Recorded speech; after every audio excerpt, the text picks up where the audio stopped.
Merhaba arkadaşlar, ben Hülya Kalay. Organik Yaşam kanalıma hoş geldiniz.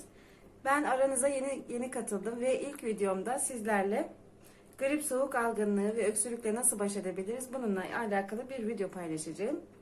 Bunun için malzemelerimiz: 1 adet orta boy kuru soğan, 1 çay kaşığı zencefil, 1,5 ya da 1 yemek kaşığı bal. Bu soğanımızın büyüklüğüne göre değişebilir. Artırabilir ya da eksiltebilirsiniz.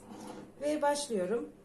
Öncelikle kuru soğanımı yemeklik küp küp doğruyorum.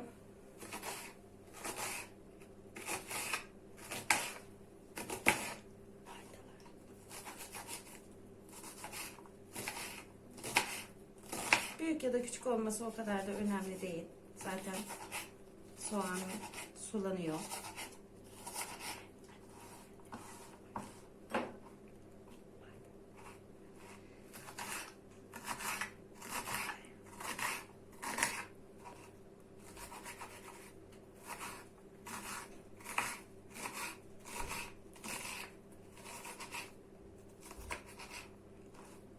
Evet.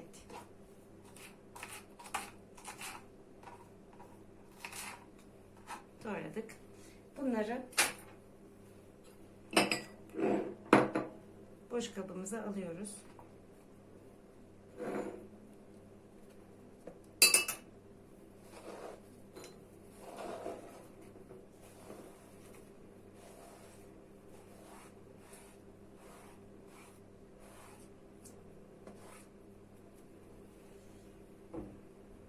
Ve içine balımızı ilave ediyoruz.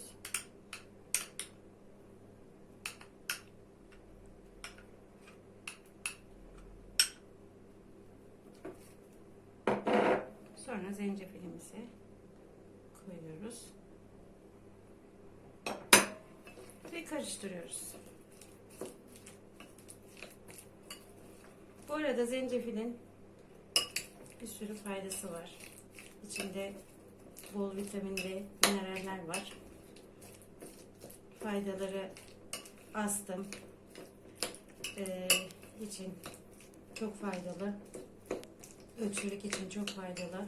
Mide bulantısını geçiriyor. Ve daha bir sürü faydası var. Bunu aşağıda açıklamalar kısmına yazacağım. Oradan da bakabilirsiniz. Hazırladık. Ve bunu 5-6 saat böyle ağzı kapalı bir şekilde bekletiyoruz. Arkadaşlar bu hazırladığımız kürü ben 5-6 saat kadar beklettim ve sonucu sizlerle paylaşmak istedim. Bu soğan ve bal birbiriyle özleşmiş, gayet sıvı kıvamda. Bunu her gün çocuklarımıza ve biz yetişkinler olarak günde 2 defa ama gece yatmadan önce muhakkak içirilmeli. Çünkü gece biliyorsunuz öksürük daha fazla yoğunlaştığından dolayı gece çok önemli. Sabah ve akşam 2 defa tüketiyorsunuz. Bir tatlı kaşığı, birer tatlı kaşığı ve süzelim. Şöyle.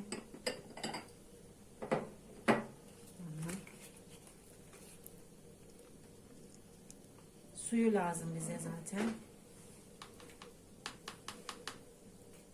İyice bir saniye.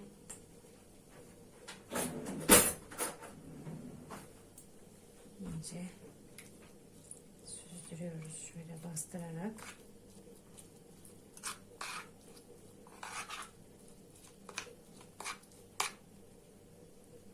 Ve aldık. Şimdi bunu siz cam bir kavanoza da koyabilirsiniz. Ben bu şekilde bir kavanozla kullanıyorum bunu. Ve kürümüz hazır arkadaşlar. Bunu dediğim gibi her gün sabah akşam olmak üzere günde 2 defa bir tatlı kaşığı tüketiyorsunuz. Fakat bu 2 kullanımlık falan oluyor sanırım. Yani bir sabah bir akşam, bir sabah bir akşam olmak üzere Yani 4 sefer kullanmamız gerekiyor. Ondan sonra yenisini yapmamız gerekiyor. Arkadaşlar, hazırladığımız bu kürün içinde kullandığımız besinlerin biraz faydalarından bahsetmek istiyorum sizlere. Bu kür için kullandığımız besinler insan sağlığı açısından çok önemlidir arkadaşlar. Bala değinecek olursak, bal, glikoz, fruktoz, demir, kalsiyum, fosfat, sodyum, klorür, potasyum, magnezyum gibi minerallerden oluşmaktadır. Ayrıca B1, B2, B3, B5, B6 vitaminleri açısından oldukça zengin bir besin kaynağıdır. Bal bu yüzden çok güçlü bir antiseptiktir ve antibakteriyel özelliği vardır arkadaşlar. Bu özelliği sayesinde de birçok hastalığı iyileştirir. Bal içerisinde bakteri barındırmadığından doğal antibiyotik özelliği taşır ve çok güçlü bir antioksidandır arkadaşlar. Faydalarına gelecek olursak, mikropların kırılmasını sağlar, öksürüğe, uykusuzluğa, astım ve bronşite iyi gelir. Yaraların çabuk iyileşmesine yardımcı olur. Vücut içerisinde ve deride meydana gelen enfeksiyonları kolaylıkla ortadan kaldırır. Faydalarını saymakla bitiremeyiz balın. Gelelim şimdi zencefile. Zencefil günümüzde baharat olarak kullanılan çiçekli bir bitkidir arkadaşlar. Vitamin olarak C vitamini, folat ve B6, riboflavin ve niasin içerir. Karbonhidrat, lif ve protein açısından zengindir. Mikrop öldürücü, antibakteriyel özelliği vardır. Faydalarına gelecek olursak, mide bulantısını hafifletir. Soğuk algınlığı ve gribe iyi gelir. Sindirimi kolaylaştırır. Eklem ağrılarını azaltır. Öksürüğü rahatlatır arkadaşlar. Bağışıklık sistemini güçlendirir. Kalp sağlığı açısından da faydalıdır. Saç bakımlarında da kullanılır zencefil. Doğurganlığı arttırır vesaire vesaire, yine saymakla bitiremeyiz. Bir de ne kullanmıştık? Soğan kullanmıştık arkadaşlar. Soğan Türk mutfağında önemli bir yer edinen, herkesin kullandığı bir bitkidir arkadaşlar. Yemeklerimizde ve salatalarımızda kullandığımız bir bitkidir. Soğan düşük kalorili fakat yüksek besin değerlerine sahiptir.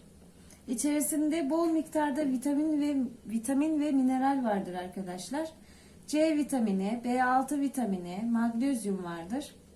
Soğanın yapısında da kalsiyum, fosfor, demir, potasyum bulunur. Faydalarına değinecek olursak, en önemlisi kanseri önler. Kanseri önleyici etkisi vardır. Antibiyotik özelliği sayesinde bireylerin hastalıklara karşı daha dirençli olmasını sağlar. Uykusuzluğa iyi gelir, kan şekerini dengeler, kemikleri güçlendirir vesaire gibi.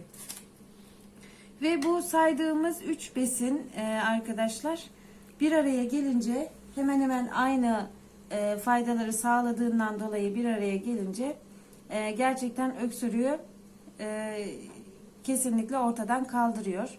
Ben denedim, uyguladım. Gerek kendime gerek çocuklarıma faydasını gördüm. Umarım sizler de faydasını görürsünüz. Arkadaşlar, bu 3 tane besin kaynağından hazırlamış olduğumuz kürün faydalarından da bahsettik. Kanalıma abone olmayı unutmayın. Videomu beğendiyseniz beğen tuşuna basmayı unutmayın. Ve bir sonraki videolarımdan haberdar olmak için yandaki zil sesini açmayı unutmayın. Sizlerle bir dahaki videomda görüşmek üzere. Kendinize iyi bakın. Hoşça kalın.